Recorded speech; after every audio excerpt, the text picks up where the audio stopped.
Hey guys, so a few weeks ago I posted on my Instagram a kind of mock CTG, and what that is a machine that measures the fetal heart rate and compares it with kind of uterine activity. So I posted that a few weeks ago on my Instagram and asked you guys to guess what obstetric emergency you thought it was. A lot of you had some excellent and thoughtful guesses, but no one guessed what it was, and I think that's because it's quite a rare event and CTG was very unusual, but essentially it was a uterine rupture. As promised, I said I would reflect with you guys upon that experience and tell you a little bit about what happened. So similar to past reflection stories I've had, some of the details are going to be changed to de-identify the woman as much as possible to respect her privacy. But I'm basically going to use it as a guide and baseline to tell you guys this story. Now, why I'm wanting to tell you guys is that a lot of us hear and read about these obstetric experiences but really have no kind of life experience with them. So when they come, it's very hard to at first identify and then be able to act. Because they can be quite rare. There's so much that I learned and can take away from this experience, so I hope that the information I impart can help you guys as well. So to give you some background on this case, I was looking after this woman. She's in her like early to mid 20s. She is of Lebanese background.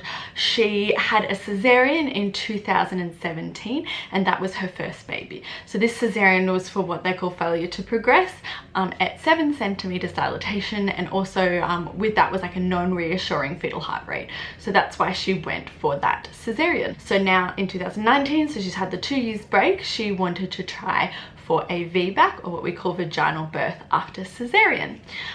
So when I met her, her history was that she had been in a latent phase of labor for 2 to 3 days. So she was getting quite frustrated. She was very exhausted, and she had gotten like what we call like an early epidural. So she wasn't quite established. She was 4 centimeters when she got it.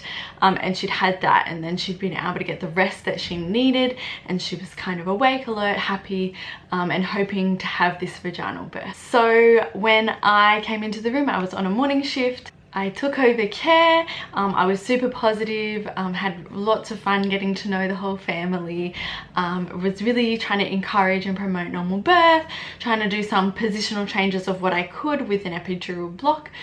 But essentially I was doing paperwork and monitoring as needed, and I had a thought in my head like, this day is going too smoothly.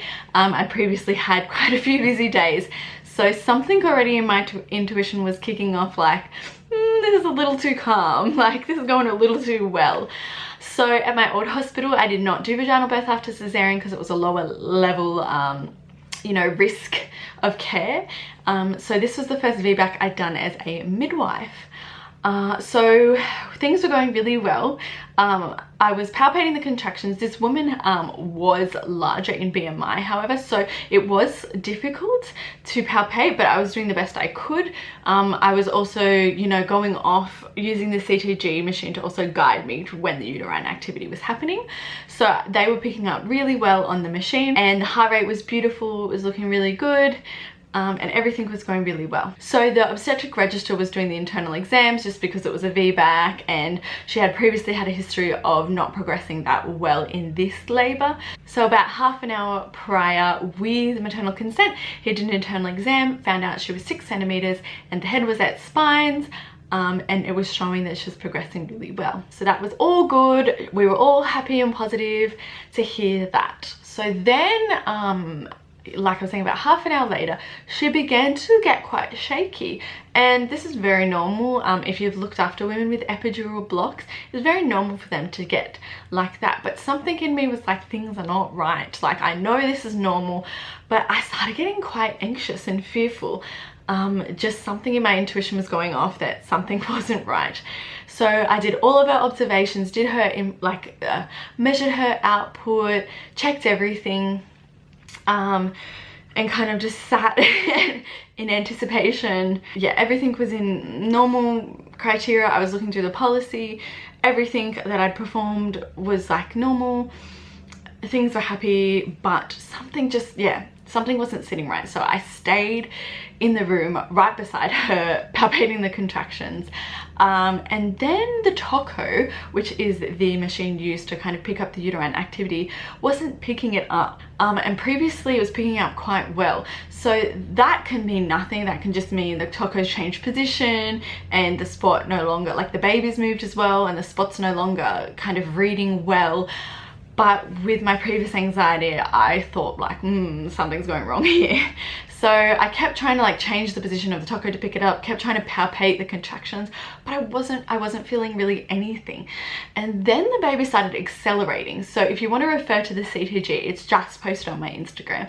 But the baby started having this acceleration, and I saw in her stomach almost like this massive movement from the baby. It was like, poof, poof, poof. Like that's all I can like imagine what the baby was doing.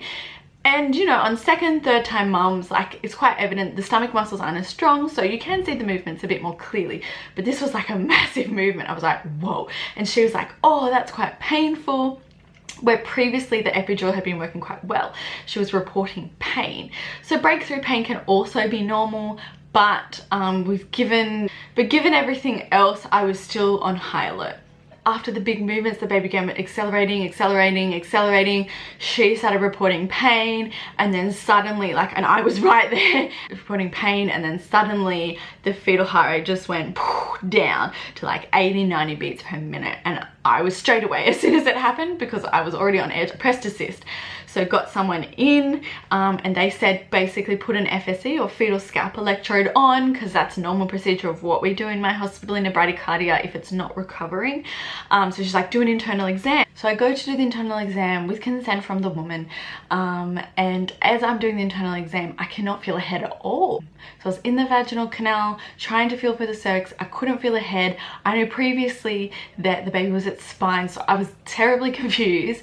I kept trying to like go in a little bit further to feel the head, and I kind of grabbed onto what felt like a hand, and I was like, oh, like there's a hand there.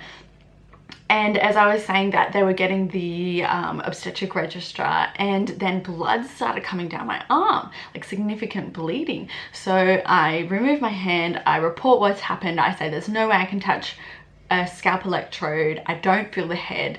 The obstetrician comes, he does an internal exam as well, and he says it's uterine rupture, code critical. So in our hospital, a code critical is essentially an emergency cesarean section. So at that point, we kind of hit the emergency buzzers, everyone comes in, someone chucks some scrubs at me, I quickly get changed, they get everything we'll need, the resuscitator, everything we'll need, and we're like rushing to theatre. So we go into the theatre, and luckily this hospital is a tertiary hospital, so you have pediatricians, you have obstetric registrar, obstetric consultant. The operating room is probably filled with like 15 to 20 people. I'm lucky my educator was on, she came with me, thank goodness, she was incredible. And they put the woman, even though the woman had an epidural block, they put her to sleep because it wasn't working that effectively, and they didn't really have the time to kind of sort it out. It was safer just to put her to sleep. And before I know it, the obstetrician's passing me the baby. So the baby, what we call flash, so which isn't the best sign. So we put the baby on the resuscitator. I do the heartbeat. Thank goodness, it sounds like it's about 120 to 130. We kind of attach the saturation to the baby. The baby is intubated by the pediatrician, and it's given what we call CPAP. I won't go too much into neonatal resuscitation. I believe that should be done in a separate video. If you're interested, let me know. But thank goodness, about 6 minutes of life, the baby is extubated, it's doing fine. The mum, thank goodness, her uterus is saved. So thankfully, the best outcome was achieved possible because we were able to get her to theatre so quickly. The mum was incredibly strong.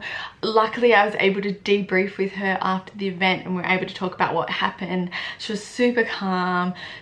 All she wanted to do was see her baby. The dad, luckily, I also had time. He was amazing and as supportive as he could be, and went with the baby and kind of was with his baby while the cesarean operation was being completed. And although this was like an obstetric emergency, ultimately I can think of no better outcome achieved. And that was due to like the quick acting staff around me, the incredible doctors and the incredible nurses.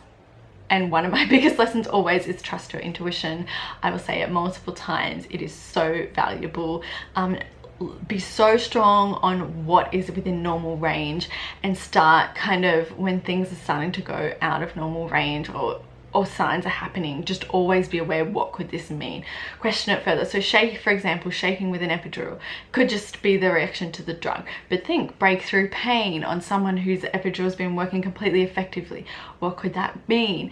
It's always questioning what's happening and stepping back and looking at the bigger picture, which I feel like was able to be achieved here, and why like it was so rapidly acting. The biggest lesson I also learned, like a sign of a rupture on an internal exam, is the head not being present there. That's not something I knew to feel for on a VE, so had I not had like senior people around me, perhaps I wouldn't have known that to be a sign. But like thinking back now logically, it makes sense. But these are things, again, it's like you don't know what you don't know. You're not necessarily taught. So that was a big lesson for me. The other big sign was the cessation of the uterine contractions. They weren't picking up. I couldn't feel them. That's a sign of rupture. The biggest and most obvious sign, and what's the biggest sign in 70% of cases, is fetal bradycardia. So, you know, if that hadn't happened, I don't know if it would have been so quick acting. So that was a massive sign too, and obviously the bleeding was a big sign. So there were lots of signs and symptoms which alone, you know, you wouldn't be too worried about, together presented the fact that it was an emergency situation. So the statistics on uterine rupture in the case of vaginal birth after cesarean are about 22 to 74 in 10,000 births from the RANCOG's research. But for like a primip or a woman who has had previous vaginal births and has not had, it's about 0.5 to 2.0 in 10,000 births, so it's much less likely. So I think it's just going in and being prepared when you're looking after someone with risk factors, thinking ahead about how you would manage something. So for me, no matter how many times I've done an induction or how many times I've done a normal birth, I always pull up the policy. I always look at risk factors and, you know, what they can lead to if I get that time in that birth, because I always learn something new, and that means mentally I'm always prepared for an emergency situation. So I really hope this was of use to you guys, and you were able to take something from it, and hopefully it'll help you in your future practice. Thank you so much for watching and supporting me. I love talking to you guys, and I love receiving your messages. If you have any recommendations or videos you would like to see, things you're struggling with, let me know, and just leave it either a comment below or in an Instagram message, and I'll get around to making it. Thanks again guys, and I will see you in the next video.